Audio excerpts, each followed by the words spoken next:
الله أكبر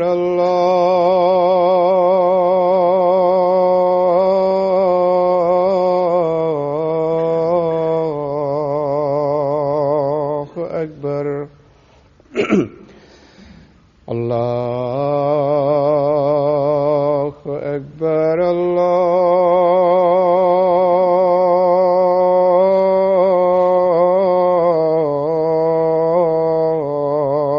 الله أكبر أشهد أن لا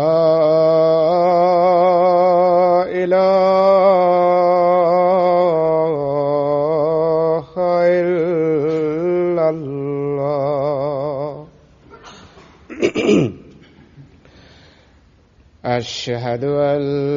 لا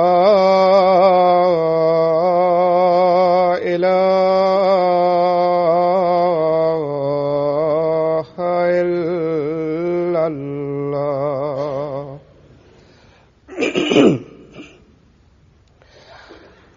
أشهد أن محمدًا رسول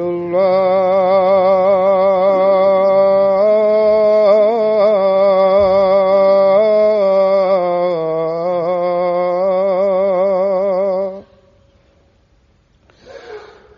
أشهد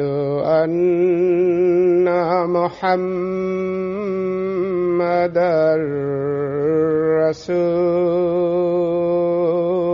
رسول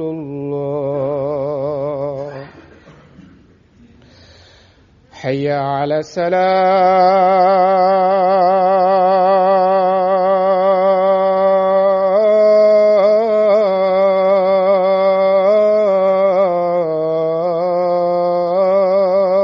الصلاة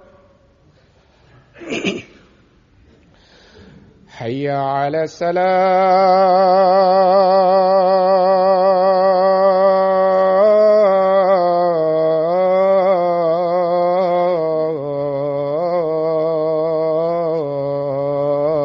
الصلاة حي على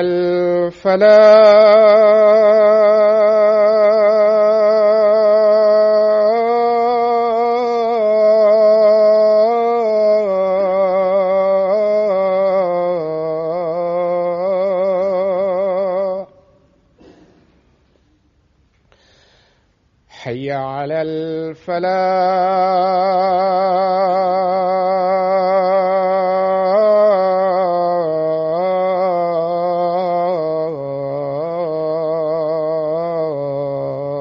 الفلاح الله أكبر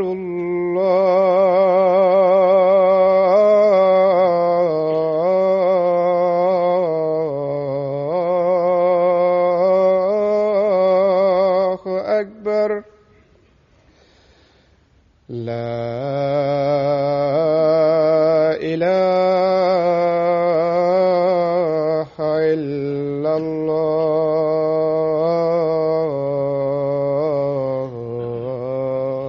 الله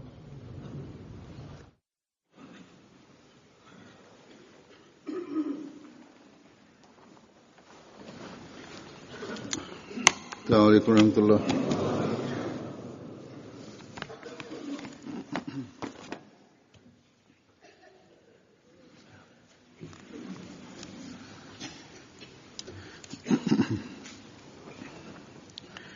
أشهد أن لا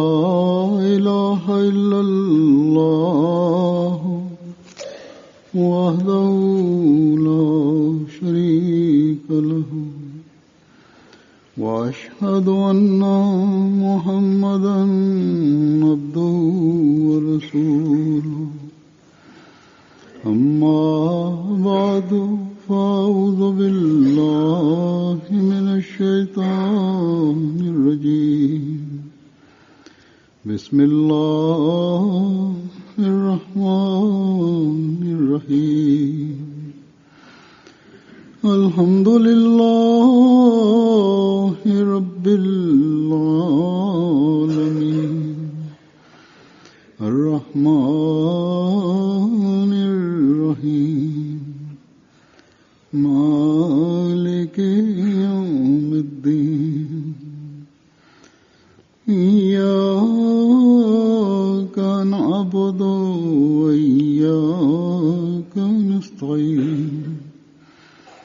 اهدنا الصراط المستقيم صراط الذين أنعمت عليهم غير المغضوب عليهم ولا الضالين.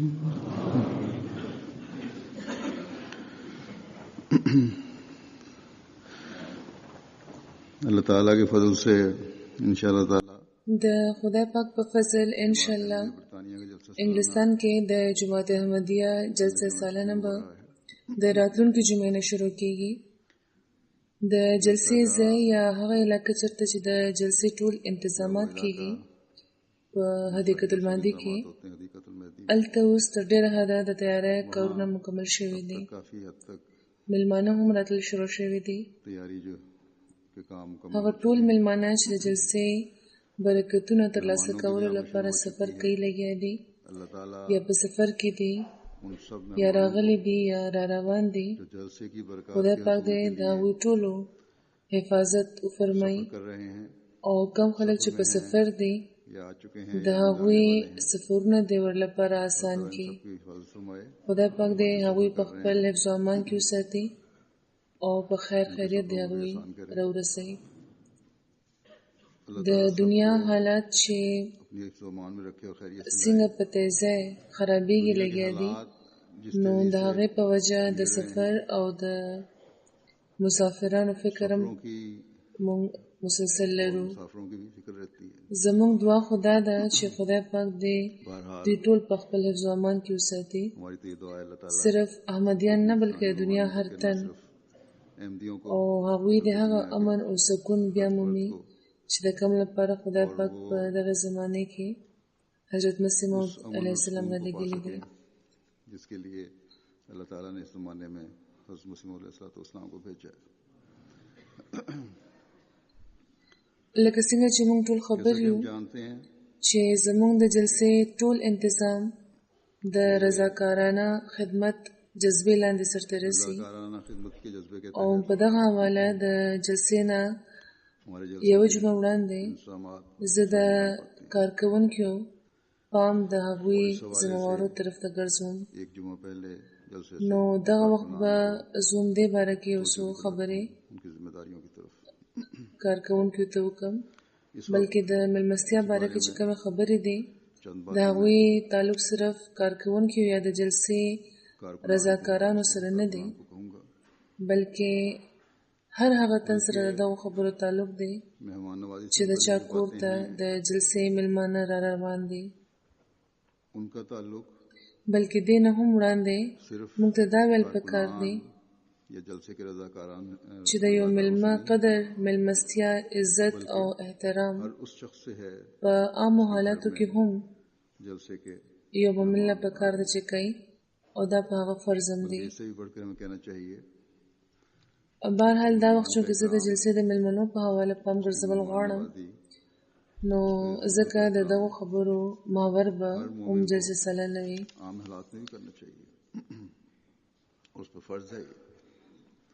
د جلسې میلمانه لکه څنګه چې ما وویل چې دلته راځي، را روان دي، او خالصتاً دوی د دین غرض لپاره را روان دي، او په کار هم ده چې جلسې ته داخله کوم په دغه غرض دلته راشي. او چې کله غرض دا وي نو بیا خو د میلمه د راتګ اهمیت نور هم زیات شي. او په خاص طور کله چې موږ دا ګورو چې حضرت مسیح موعود علیه السلام په جلسې کې شاملېدو طرف ته خاص پام ګرځولی دی، او دا یې فرمایلی دی چې دا جلسه خالصتاً دینی اغراضو لپاره ده. نو په دې د دې اهمیت نور هم څومره زیات شي. और इससे دا راتلونکي خلک خپل ذاتي مفاد لپاره نه راځي، یو دنیاوي رونق کې برخه اخیستلو لپاره نه راځي، او که د چا دا غرض وي نو هغه خپل ثواب ضایع کوي. نو دلته چې کوم مېلمانه راځي د چا خدمت لپاره چې اخلاص لرونکي خلک په مختلفو شعبو کې ځان وړاندې کړي، نو دا عام مېلمانه نه دي، بلکې دا هغه خلک دي چې د زمانې د امام په لاس قائم شوي نظام په اواز جواب ورکوي او د خدای له خاطره راغونډ شوي دي. او بیا د انګلستان د جلسې سالانه مېلمانه خو په خاص ډول هغه مېلمانه دي چې دلته راتلو لپاره خاص تردد، خاص فکر او ځینې وخت خو بې انتها خرچه، یعنې د خپل د وس نه زیات خرچه کړي وي، دلته د لرې لرې ځایونو راغلي وي دې لپاره چې دا سفر د په هر لحاظ د برکتونو سبب شي. خلافت سره مینه هغوی له دا احساس ورکوي چې دا سفر به خلیفه سره د ملاوېدو سبب به هم جوړېږي. د دنیا مختلفو ملکونو نه خلک راځي، نوي بیعت کوونکي هم او زاړه احمدیان هم. د دغو راغلیو خلکو په سترګو کې چې زه د خلافت لپاره مینه ګورم، نو په زړه کې مې د خدای پاک د شکر جذبات نور هم زیات شي چې څنګه هغه د مؤمنانو په زړونو کې د خلافت مینه پیدا کړې ده، او دا د یو انسان په کوشش نشي کېدی.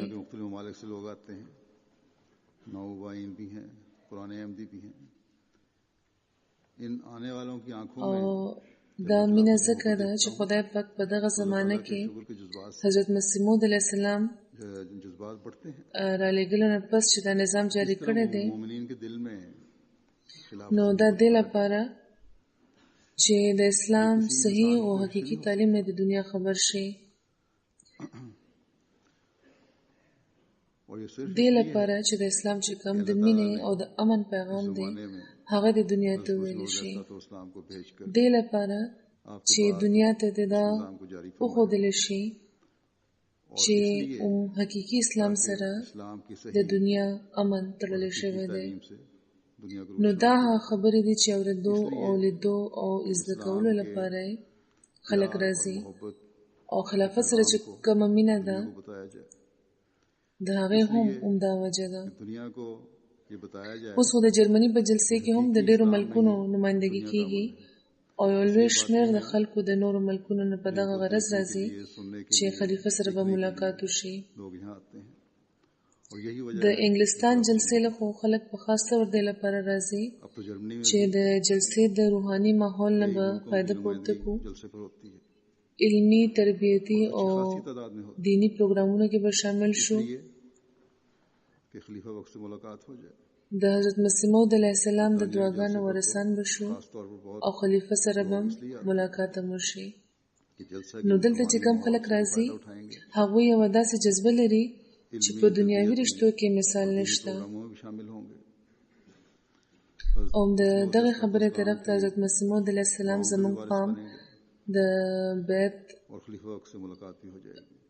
خپلو هغو شرطونو کې هم ګرځولی دی. نو دلته چې کوم مېلمانه راځي هغوی یو خاص مقام، یو خاص اهمیت لري، او په دغه وجه کوم خلک چې د هغوی خدمت کوي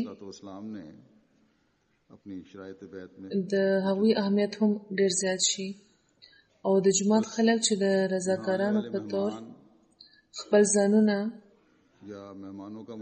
د دغو مېلمنو خدمت لپاره وړاندې کوي، نو دا ځکه چې هغوی په دغه اهمیت پوهېږي. یو تن چې په دنیاوي لحاظ لوی افسر وي، ښه ګټی وي، هغه له د دیګونو او د روټۍ پخولو یعنې داخلي پخلي یا نوره داسې ذمهوارۍ ورکړی شي، ان تر دې چې که د غسلخانو په صفایۍ هم که هغه ودرولی شي نو ډېر په رضا هغه دا کارونه کوي. دا ځکه چې د دغو مېلمنو په خدمت एक दुनियावी هغه به د بشمیره دعاګانو وارث شي अच्छे अफसर को बड़े कमाने वाले को او همدغه کارکونکي د غیر احمدیانو مېلمنو لپاره د تبلیغ وسیله جوړیږي किया जाता है हत्ता के یو ماشوم چې په جلسه‌ګاه کې ګرځي तो खुशी से काम او خلکو له اوبه ورکوي इसलिए نو هغه هم په خاموشۍ تبلیغ کوي لګي खिदमत से वो دنیا ته دا وایي چې موږ هغه خلک یو को वारिस बन रहा होता چې په دنیا کې فساد پیدا کولو لپاره نه یو راغلي है गैर जमात मेहमानों के लिए بلکې دنیا له مادي اوبه هم ورکو او روحاني اوبه هم एक बच्चा भी जब जलसा गाह में نو د ملما اهمیت د کوربه اهمیت هم زیات دی खामोश तबलीग कर रहा او دا سیس په دنیا کې نور اچرته نشي لیدل کېږي होता है نو خوش قسمت دي هغه کارکونکي او رضاکاران दुनिया में फसाद چې د دغه ملمنو خدمت لپاره ځان باندې کړی دي او په دې ورته د خدای پاک رضا ترلاسه کیږي لګي मेहमान की अहमियत په قران کې هم خدای پاک د ملمنو او د ملمستیا ډېر اهمیت بیان فرمایلی دی د حضرت ابراهیم علیه السلام د مقام او د خوبو چې ذکر فرمایلی دی نو په خاص تور د هغوی د ملمستیا د بس ذکر هم فرمایلی دی जो ऐसे نو کم قربه چې سره د بې نفسه د ملمستیا کوي अल्लाह ताला की रजा को او څنګه چې ملمه وګوري نو بل څه کار کولو په ځای د هغه د خدمت فکر کې تیاری شروع کی और मेहमान नवाजी نو داسې خلک د خدای پاک مخې ته یو مقام لري बयान फरमाइए हज़रत इब्राहिम ځکه چې دا خلک دا ګڼي چې په دغه خدمت به هغوی और खूबियां نه خدای پاک راضي شي तो उनके मेहमान नवाजी के د خدای پاک رضا د هغوی د نظر وړاندې وي هیڅ قسمه تمه څه مطلب شکر گزاري ترلاسه کول د دوی مقصد نه وي نو په دنیا کې نه خو د داسې ملمنو مثال ملاوي چې صرف د خدای له خاطره سفر کوي او هیڅ دنیاوي غرض نه لري او نه د داسې قربه مثال چرته شته چې صرف خدای پاک له خاطره د ملمه قدر او د ملمه خاطر کوي के लिए तैयारी शुरू कर देते हैं ऐसे लोगों بلکې دې لپاره د ملمنو د راتګ نه مخکې هغوی لپاره اسانه جوړولو لپاره څو ورځې مخکې نه یې وقارې عمل شروع کړی وي कि इससे چې دا ځنګل د اوسېدو او د استعمال قابل شي دا ښایسته نقشه موږ ته هم صرف په جماعت احمدیه کې ښکاري ځکه چې خدای او د هغه د رسول د وینا مطابق د زمانې امام موږ منلی دی دا ځکه چې موږ د خلافت په لړۍ کې پیللی شوي یو का मकसूद नहीं होता دا ځکه چې موږ د خپل هغه لوز پوره کولو کوشش کوو ऐसे मेहमानों की چې دین به په دنیا जो مقدم لرو खातिर सफर कर रहे हों और दुनियावी गरज कोई ना हो هر کال موږ دا ګورو چې هر کشر مشر ښځه د که سړی जो सिर्फ ځوان دی که بوډا ताला की रजा की खातिर خو په یو خاص جذبه کار کوي نو बल्कि इसके په دې کې خو هیڅ شک نشته मेहमानों के आने से چې سخت کال به هم دا خدمت به انشاءالله په دغه جذبه کېږي او لګیا دې کېږي दिन से د کم د وقار عمل ریپورټونه چې ما ته رارسي रिहाइश نو سخت کال خو د خدای پاک په فضل داسې زلمي هم د وقار عمل وقف عارضي کې شامل شوي دي چا چې مخکې د دې تجربه نه لرله इसलिए یا مخکې د هغوی پام دې طرف ته نه وګرځولی شوی सल्लल्लाहु अलैहि वसल्लम के इरशाद څوک چې ځان جماعت سره تړلی ګڼي او دا مني چې هغه احمدي دی نو د داسې خلکو باره کې خو زه همیشه دا وایم लड़ी परोए गए چې که دوی کې इसलिए څوک د خدمت طرف ته پام نه لري نو دا ځکه چې کم خلک چې د پام ګرځولو په کار مامور دي هغوی په صحیح طور خپل हर साल का فرض نه پوره کوي لګیا دي कि हर خدا کې دی نشي मर्द और چې یو تن چې ځان ته احمدي وي هغه ته دې ضرورت وښودل شي बस او څه کار لپاره د هغه راوبلل شي او هغه رانه شي साल भी इंशाअल्लाह ताला इस जज्बे से हो صحیح راهنمایي کول په موږ فرض ده और जो वकारें او हमको مځکه मिल रही हैं इस साल तो خدای پاک هم د یادګیرنې حکم را کړی دی नौजवान भी چې वकारें صحیح वक्फ आर्जी करके راهنمایي د موږ ته ترلاسه کیږي او یقینا چې په صحیح راهنمایي او په نصیحت په طبیعتونو کې بدلون راځي करवाई गई है। او بیا صرف دا نه چې کمزورو یا پام چې کم خلک نه لري صرف هغوی ته د نصیحت ضرورت دی समझता है कि मैं अहमदी हूँ। ډېر نوي شاملېدونکي داسې دي چې هغوی د نظام پوره علم نه لري कि अगर उनमें से هغوی لپاره هم ضروري ده چې هغوی ته د خدمت د جذبې حقیقت وښودلی شي जमात के काम की तरफ अदम तवज्जो है د دغو نوي شاملېدونکو اکثریت कि जो लोग چې نورو ته ګوري काम पर मामूर हैं نو ځان خدمت لپاره وړاندې کړي अपना फर्ज अदा नहीं خو د توجه ضرورت بیا هم باقي وي लेकिन ये नहीं हो सकता कि किसी भी همدغه شان ماشومان شاملېږي پکار ده چې هغوی ته د هم د هغوی د किसी काम के लिए فرایضو او د خدمت طرف ته बस सही रहनुमाई करना हमारा फर्ज है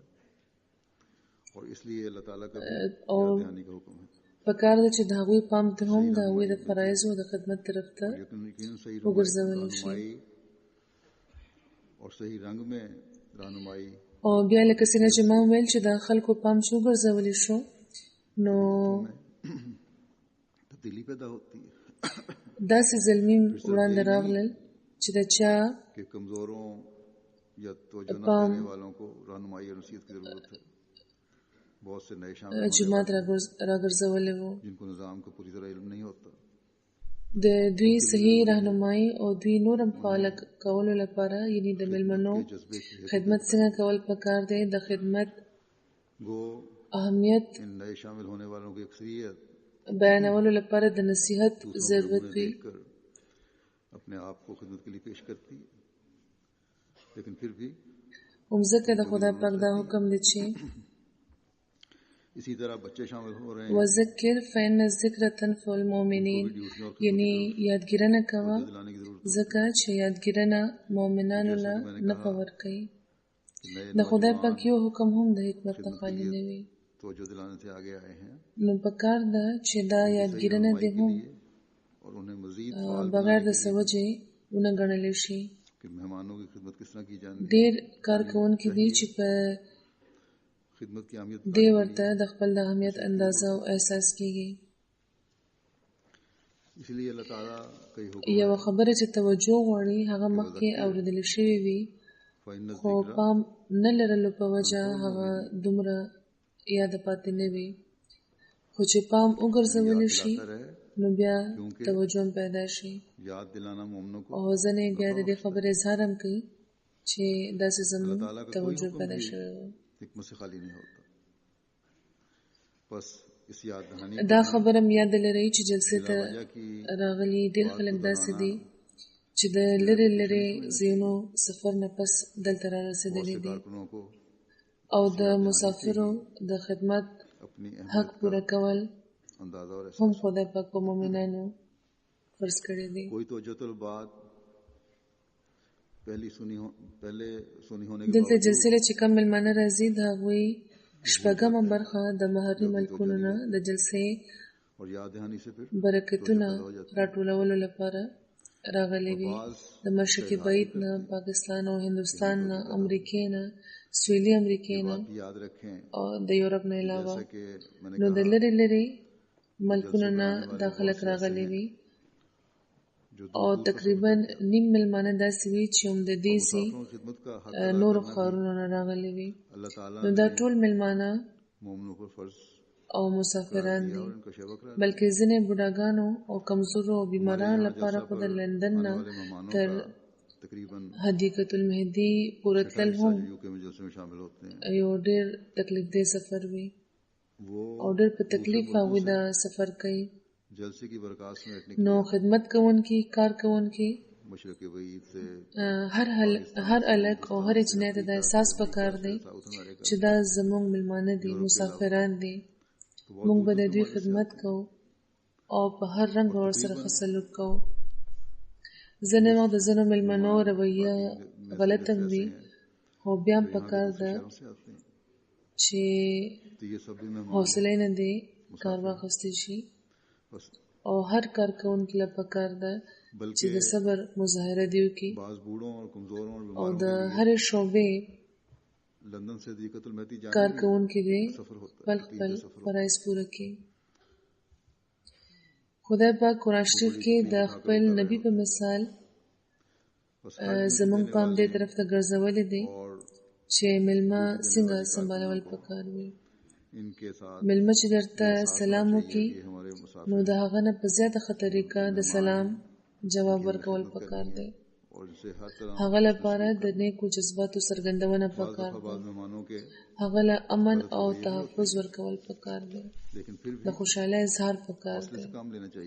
حقیقي سلامتی هم هغه وخت وي چې په خوشحالي ملاويږي. او ملمانه بیا دا نه چې صرف محمدیان ملمانه دي، غیر احمدیانو ملمنو ته زیات پام پکار دی، ځکه چې ځینې وخت دا غیر احمدیان صرف مشاهده کوي، دا ګوري چې رویې څنګه دي، صرف دا نه چې هغوی سره څنګه سلوک کېږي، هغه یقینا چې ښه وي خو نورو سره په سلوک هم د هغوی نظر وي. نو هر وخت دا خبره د نظر وړاندې ساتل پکار ده چې موږ به د ملمنو خدمت کوو او په حقیقي طور به داسې خدمت کوو چې موږ ته په حقیقي خوشحالي ورسي. نو دلته چې هر ملمه راځي نو پکار ده چې موږ چې هغوی ته ګورو نو هماغه شان په خوشحاله شو لکه څنګه چې خپل یو خپلوان ملمه ته چې ګورو خوشحالېږو. چې کله داسې خوشحالي موږ محسوسه کړو نو مله به بیا د خدمت حق هم پوره کېږي. خپلوان چې کم په انسان لږ زیات ګران وي نو بیا د هغوی نخرې برداشت کوي. د خدمت جذبې اصل پته هغه وخت لګي چې څه خپلولي د چا سره نه وي. دا مېلمانه چې راځي نو سلامتي ترلاسه کولو او برکتونه راټولولو لپاره راځي. لکه څنګه چې ما وویل چې دا د جلسې مېلمانه وي چې هېڅ دنیاوي مقصد وي نه لري. نو داسې مېلمنو لپاره تر خپله وسه د سلامتۍ او د اسانۍ موقع پیدا کول پکار وي. پکار ده چې داسې موقع د موږ پیدا کړو. بیا د مېلمستیا یو دا معیار موږ ته قایمول پکار دی چې د خپلو وسایلو او د حالاتو مطابق چې د مېلمستیا کم بهترین سهولتونه دي، چې کم بهترین سهولتونه موږ ورکولی شو نو ورکړو. پکار ده چې انتظامیه دې مسلسل په دې سوچ کوي. نو خدای پاک موږ نه دا غواړي چې موږ دې داسې مېلمستیا وکړو چې پرې بهترین سهولتونه مېلمنو ته ترلاسه شي.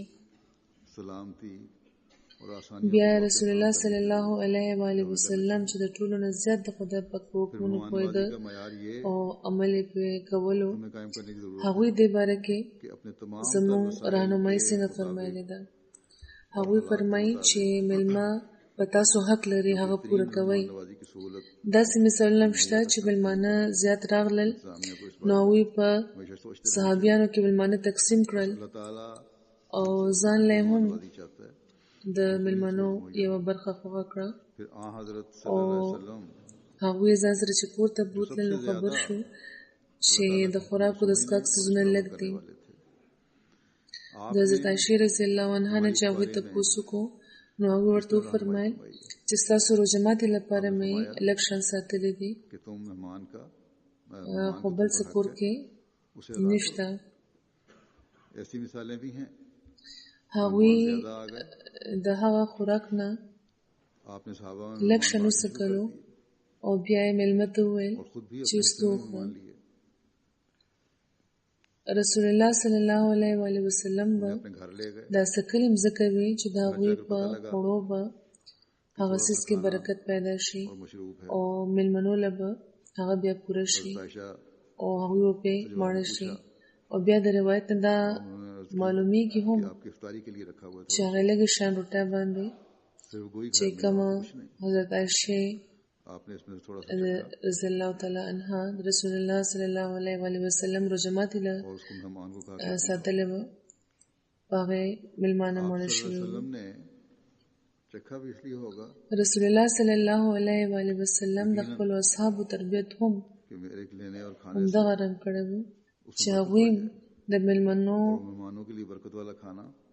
د خاطر بیلو څه جذبه لرله उनके सेहरी का बायस बन जाए। د هر قسمه تکلیف نه چې انسان آزاد وي او هیڅ تنګي چې ورته نه وي او مددګاران هم موجود وي मुताबिक सिर्फ نو هر څوک به میلمانه په خپل سر واخلي मेहमान सेर भी हो गए। خو اصل میلمستیا خو هغه ده چې انسان د په ګرانه کې هم د بل خدمت وکړي अपने सहाबा की भी इस रंग में او دا د میلمنو حق دی چې کوم رسول الله صلی الله علیه و آله وسلم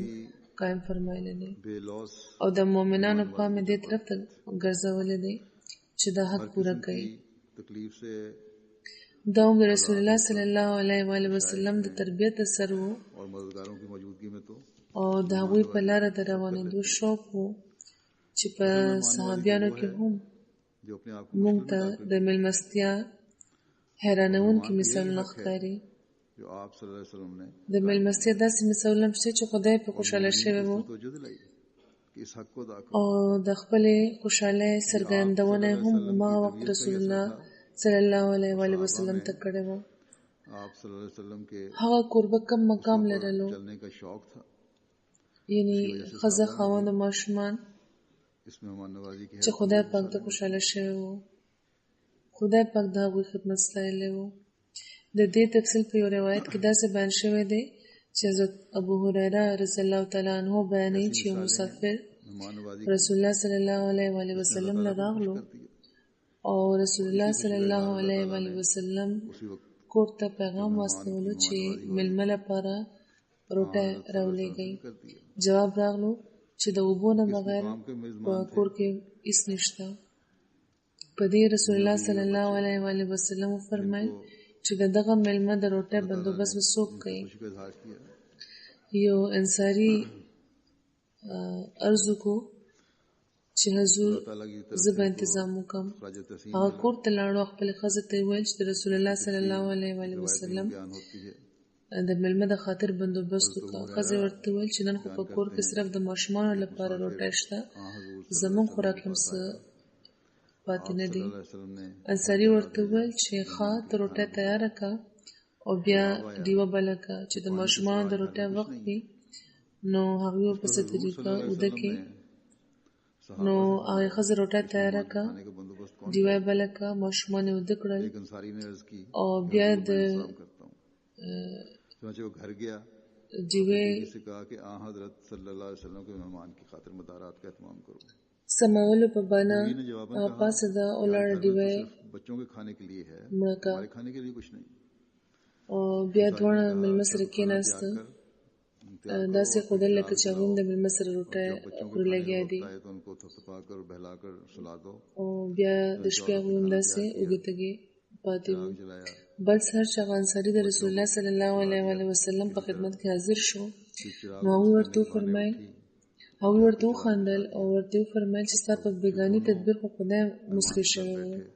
یا بیا یې دا وفرمیل چې ستا वो भी खाना खा रहे हैं। دا فعل د خدای پاک ډېر خوښ شو भूखे ही रहे। सुबह जब वो अंसारी ځینو روایتونو کې راغلي دي چې په دغه موقع د آیت نازل شوی و چې कर फरमाया कि तुम्हारी रात की तदबीर से وَيُؤْثِرُونَ عَلَى أَنفُسِهِمْ फरमाया कि तुम وَلَوْ كَانَ بِهِمْ خَصَاصَةٌ وَمَن يُوقَ شُحَّ نَفْسِهِ فَأُولَٰئِكَ هُمُ الْمُفْلِحُونَ मौके पर ये आयत थी چې دا پاک باطنه कि आयत او ایثار کوونکي مخلص مؤمنان دي چې نورو له په خپل ذات ترجیح ورکوي बहिम खसासा حالانکه دوی په خپله وږي او جتمنده وي शोहा नफ्से ही څوک چې د نفس د بخل نه بچ کړی شو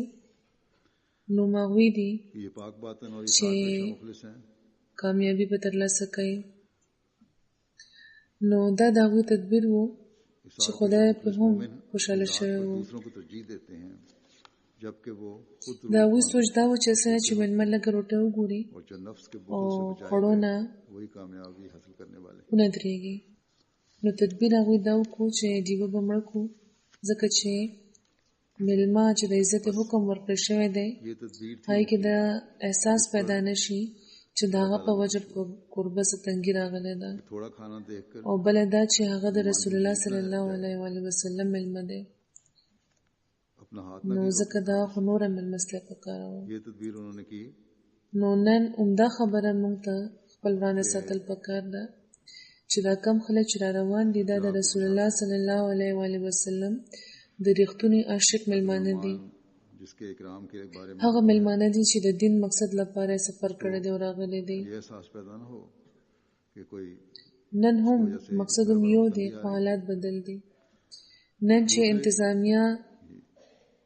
کار کوونکي کار لپاره رابلي نو دا ورته نه وایي چې دا ملمانه خپلو کورونو ته بوځي. د خلکو حالات هغه شان نه دي لکه څنګه چې د رسول الله صلی الله علیه و آله وسلم په زمانه کې وو. د صحابه چې کوم حالات چې په کورونو کې به څه نه وو یا ډېر لږ به وو او بیا به هغوی په خپل نفس سختي کوله او د ماشومانو د لږې قرباني به ورکوله او خدمت به یې کولو. دلته خو هر څه کار کوونکي له ورکړل شوي دي او صرف دا غوښتنه کېږي چې د مختلفو انتظاماتو لاندې کار کولو لپاره صرف ځایونه وړاندې کوي. د جومات نظام به باقي سهولتونه مهیا کړي. نو لکه څنګه چې ما وویل چې تاسو ټول کار کوونکي سړي ښځې او ماشومان خوش قسمته یې چې د حضرت مسیح موعود علیه السلام د مېلمنو په خدمت مامور کړی شوي او د هیڅ قسمه مشقت نه بغیر صرف د مېلمستیا فرض پوره کوی لګیا یې. یعنې هیڅ قسمه مالی بار در باندې نه راځي، هیڅ قسمه قرباني تاسو نه ورکوئ. ربوی کې به چې جلسه سالانه کېده نو د ربوی خلکو به د خپل کور آرام به د مېلمنو لپاره قربان خپل کورونه به جومات له ورکړل چې دلته مېلمانه ایثار کوي. د دې نه باوجود چې لنګر به جاري وو همیشه او په خاص اته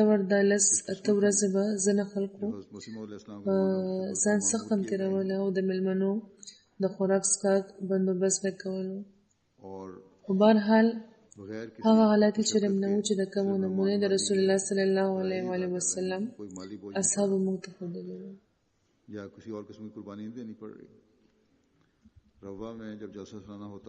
د حضرت مسیح موعود علیه السلام په زمانه کې د هغوی په اوسو کې موږ ته د خپل د آقا د اتباع هغه نمونې ښکاري چې هغوی د مېلمنو آرام لپاره خپل آرام به قربانولو او په جمعې کې هم بغیر د نالۍ او د توشکه به شپه تېروله. د مېلمنو د خوراک انتظام لپاره د حضرت اما جان رضی الله تعالی عنها کالی هم د پیسو په بندوبست کې استعمال شوي وو او د قربانۍ همدغه جذبه د هغوی اصحابو هم موږ ته ښودلې ده. هغوی به د نورو آرام له په خپل آرام ترجیح ورکولو. د جلسې په حواله حضرت مسیح موعود علیه السلام هم د دې خبرې اظهار فرمایلی و چې پکار نه ده چې زموږ ملګري دې داسې وي چې ځان له دې په نورو ترجیح ورکوي بلکې قرباني پکار ده.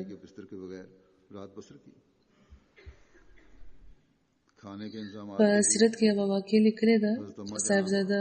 پیر سراج الحق نعماني صاحب رضی الله تعالی عنه فرمایي چې حضرت مسیح موعود علیه السلام ماله یو کټ راکړی و. کله به چې مېلمانه راغله نو ځینې به په هغو مېلمنو کې زما په هغه کټ سملاسته او ما به مختلف ځمکه خوراک او په هغې به سملاسته او کله به چې ما خپله بستره په هغه کټ خوره کړې وه نو مېلمانه به چې راغله نو هغوی به یا په هغه بستره سملاسته او یا ځینې به زما هغه بستره به د براغونډه کو د کټ لاندې به وغورځوله او خپله بستره به په کټ خوره کوه. زما زړه کې به په دې هېڅ خفګان نه راتلو. ما به همدا ویل چې دوی مېلمانه دي او موږ هم دلته اوسېږو. یوه ورځ چې همداسې وشو نو حضرت مسیح موعود علیه السلام ته یوه ښځه خبر یوړو چې پیر صاحب په ځمکه ملاست دی. هغوی تپوس وکړو چې هغه کټ څه شو. بیا ورته وویل چې زه خبر نه یم. مسیح موعود علیه السلام فوراً بهر راغلل او صاحبزاده صاحب وایي چې د ګول کمرې ته هغوی د ګول کمرې مخې ته هغوی زه راوبللم چې تپوس رانه وکړو چې په ځمکه ولې څملې. په شکال دی د مارانو د لړمانو خطروي. مان ہیں ما ورته ټول حل تیر کو اور بعض او صاحب دا مې هم وویل چې زه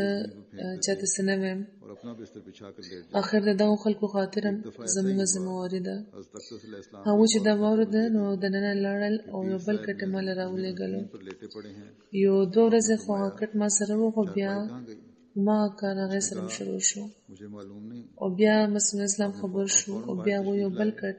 راولېږلو کے سامنے مجھے بلایا کہ زمین میں کیوں لیٹ رہے او بیا یو ورځ بس هغه کټ سره هم خطرہ ہے. ما سو شو. میں نے سب حال عرض کیا حضرت مسیح موعود علیه السلام اور میں کسی ته بیا چا خبر وکړه. لوگوں کی تو هغوی د سهار لمونځ نه پس ما ته وفرمیل چې صاحبزاده صاحب یہ سن کر آپ خبره خو همدا ده چې کومه تاسو کوئ، یعنې د میلمستیا حق بھائی میرے پاس رہی او زموږ احبابو له پکار ده چې هغوی د همداسې کوي. جیسا کہ میں نے بیان کیا. خو تاسو یو کار وکئ، موږ به کټ پورې یو زنځیر وتړو، آپ نے اور چرپائی بھجوا دی. نو هغه کټ ته زنځیر واچوئ او چت سره یې پیش آیا. زوړند کړئ. پھر آپ کو کسی نے اطلاع دی. مولوي عبدالکریم صاحب چې دا خبره واورېده نو په خندا شو او ویې فرمیل تو یہی ہے جو تم چې دلته داسې استادان هم شته کا حق چې د چت سره زوړند ایسا ہی کرنا چاہیے. کټ به راکوز کړي. تم ایک کام کرو او بیا هغوی په خندا شو. دیتے ہیں چارپائی میں نو میلمستیا کې هم داسې لطیفې د ټوکو خبرې ځینې وخت وشي. یہ سن کر ہنس پڑے. د لطیفې لفظ نه ماته یاد شو چې ځینې وخت زه د ټوکې څه خبره د لطیفې په تور بیان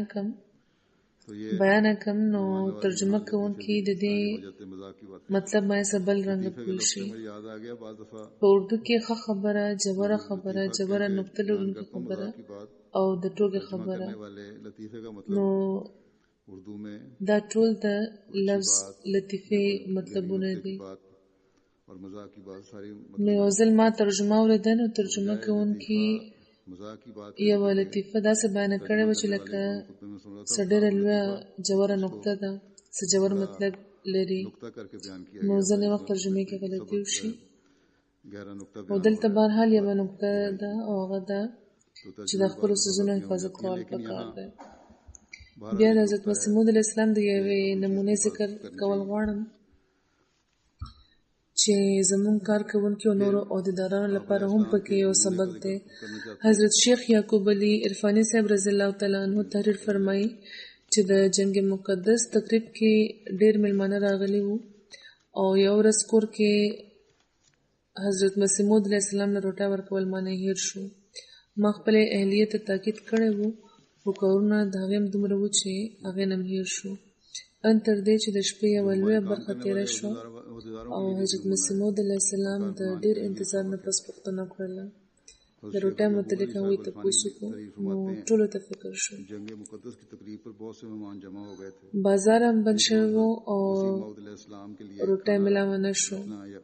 پیش کرنا حضور ته چې د حالاتو اظهار وشو میں نے اپنی اهلیه نو هغوی وفرمیل چې د دومره ناکلارۍ او د تکلیف څه ضرورت دی، په دسترخوان کې وګوري که څه پاتې راپاتې وي نو هغه به م کافي وي. دسترخوان کې چې وکتې شو نو پکې د روټو یو څو ټوکړې پرتې وې. بازار بھی بند ہو چکا تھا اور کھانا نہ مل سکا. هغوی وفرمیل چې همدا کافي دي او یو 2 ټوکړې هغوی ته واخیستې او ویې خوړې. نو دا یو سبق د زموږ کار کوونکو لپاره چې که ځینې وخت ځینې حالاتو کې چېرته د خوراک کمې پیدا شي نو پریشانېدل نه دي پکار، بلکې میلمنو لپاره قرباني کول پکار ده. شیخ صاحب لیکي چې په ظاهره به دا واقع معمولي ښکاري، خو دې کې د حضرت مسیح موعود علیه السلام سادګي، بې تکلفي او حیرانوونکې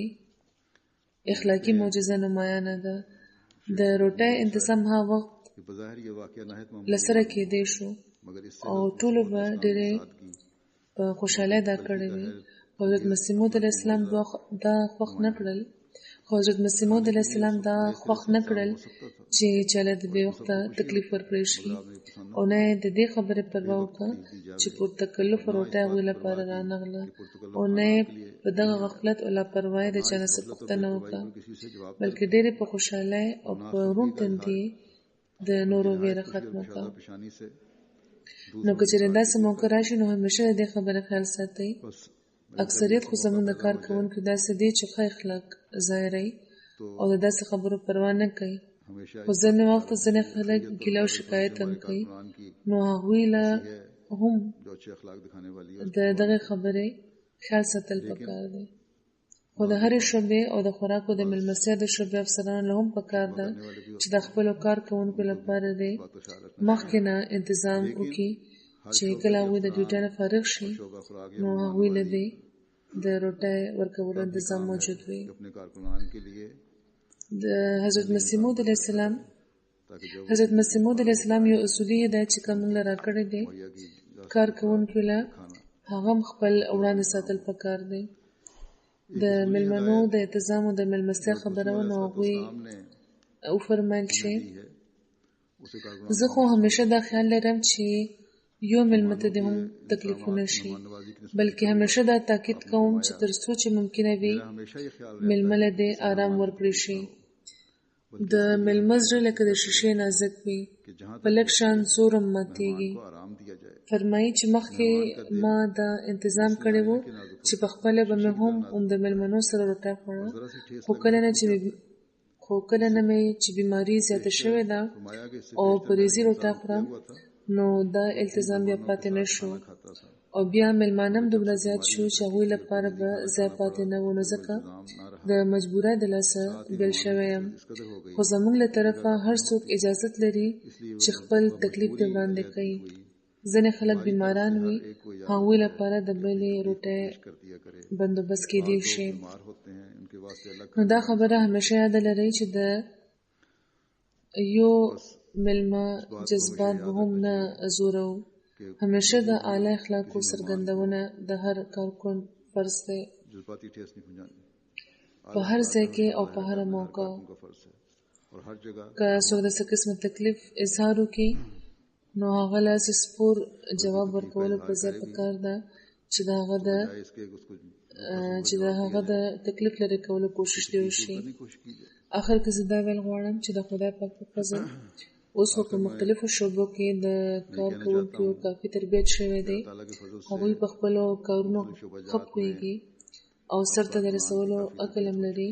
خو ځینې وخت د ضرورت نه زیات اعتماد په انتظام کې کمزوري پیدا کړي.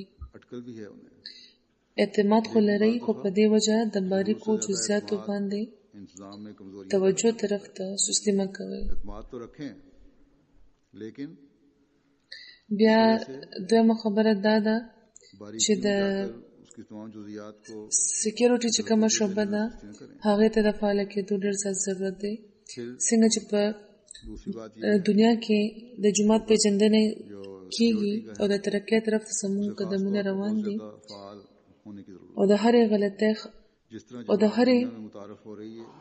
غلطې خبرې جومات ډېر په جرأت نفي کوي. نن سبا ډېرو شدت پسندو داسې خبرې کړې دي او کوي چې اسلام په بدنامه کېږي، خو جماعت احمدیه همیشه د دوی نفي کوي. نو د داسې قسمو خبرو په وجه د حاسدینو او د مخالفینو شمېر هم زیات شوی دی او زیاتېږي او د جماعت خلاف د دوی تدبیرونه او کوششونه هم زیاتېږي. نو ځکه دې شعبې ته په هر لحاظ د اوسه نه د فعالیت ضرورت دی. دا نه چې هغه ورځ په زور اجازه واخلو، بلکې اوس نه باقاعده ډیوټي شروع کېدل پکار ده. خو دا هم یاد لرئ چې د سکیورټي تمامه جوړتیا او د جوړ نظر نه باوجود هم د اخلاقو اظهار کې څه کمی نه دی راتلل پکار. هر ځای کې چې د چیکینګ پوینټس دي هلته پکار ده چې ډیوټي کوونکي دي خوش اخلاقه وي او هر ځای کې صرف ماشومان نه بلکې مشران او هوښیاران هم پکار دي چې وي. او ټولو کې لویه خبره دا ده چې دا ټول کارکوونکي دي دعا کوي چې دوی د خپل کارونه په ښه طریقه سرته ورسوي. زموږ ټول کارونه د چا په قابلیت او په کوشش نه بلکې د خدای پاک په مدد کېږي او د خدای پاک فضل او مدد ترلاسه کولو لپاره دعا ډېره اهمه ده او چرم هېرول نه ده پکار. دغه شان کارکوونکو نه علاوه موږ ټولو ته هم دعا کول پکار ده چې خدای پاک دې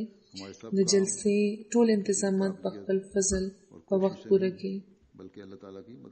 او د مېلمنو لپاره دې د هر قسمه اسانه مهیا وي. دعا بہت اہم ہے جسے ہمیں کبھی نہیں بھولنا چاہیے. اسی طرح हम सबको भी कारकुनों के अलावा भी दुआ करनी चाहिए हर एक को कि अल्लाह ताला तमाम जलसे के इंतजामात उन्हें फजल से बर वक्त मुकम्मल फरमाए और हर तरह की मेहमानों के लिए सहूलियात मुहैया हों।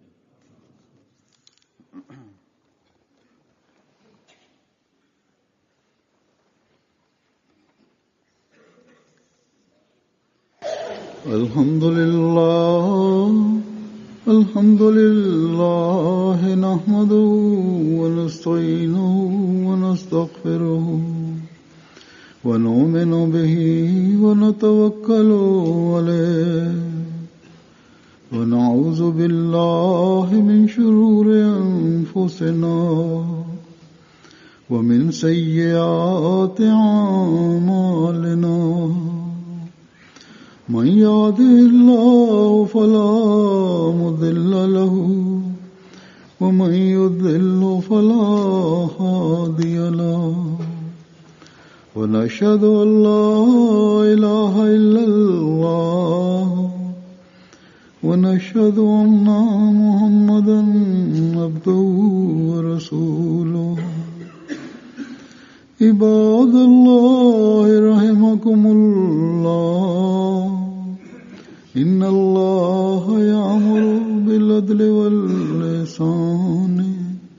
व ईताइ ज़िल क़ुर्बा व यन्हा अनिल फ़हशाइ वल मुनकरि वल बग़य यअज़ुकुम लअल्लकुम तज़क्करून उज़्कुरुल्लाह यज़्कुरकुम वदऊहु यस्तजिब लकुम वलज़िक्रुल्लाहि अकबर।